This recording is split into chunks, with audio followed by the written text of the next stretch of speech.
Brum brum brum, nandito na naman si Machong Brum Brum. Ha ha ha! Hey mama! Ha ha ha! Mga kabrum-brum, may nakita na naman tayong tutulog sa tabi ng kalsada mga kabrum-brum. Bigyan na naman natin ito ng pagkain. Let's go!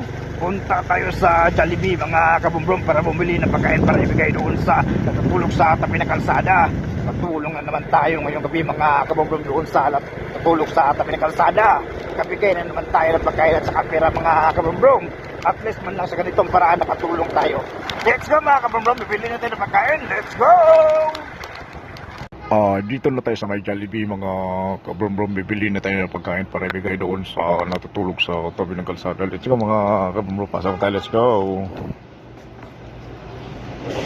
Dito na tayo mga kabrum-brum, bibili na tayo ng pagkain, let's go. Ito na mga kabrum-brum, nakabili na tayo ng pagkain sa Jollibee at may 1,000 pesos na pera. Ibigay na natin to doon sa natutulog sa tabi ng kalsada. Let's go! Let's go mga kabrum-brum, yatin na natin itong pagkain doon sa natutulog sa tabi ng kalsada. Natulong na naman tayo ngayong gabi mga kabrum-brum doon sa natutulog sa tabi ng kalsada. Kabigay na naman tayo ng pagkain at saka pera mga kabrum-brum.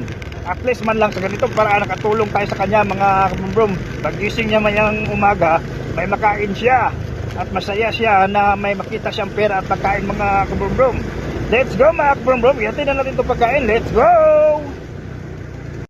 Nandun si kuya mga kabrum-brum, lapitan natin para ibigay itong pagkain at saka 1,000 pesos na pera. Let's go, lapitan natin para ibigay itong pagkain mga kabrum-brum. Nandito siya mga kabrum-brum.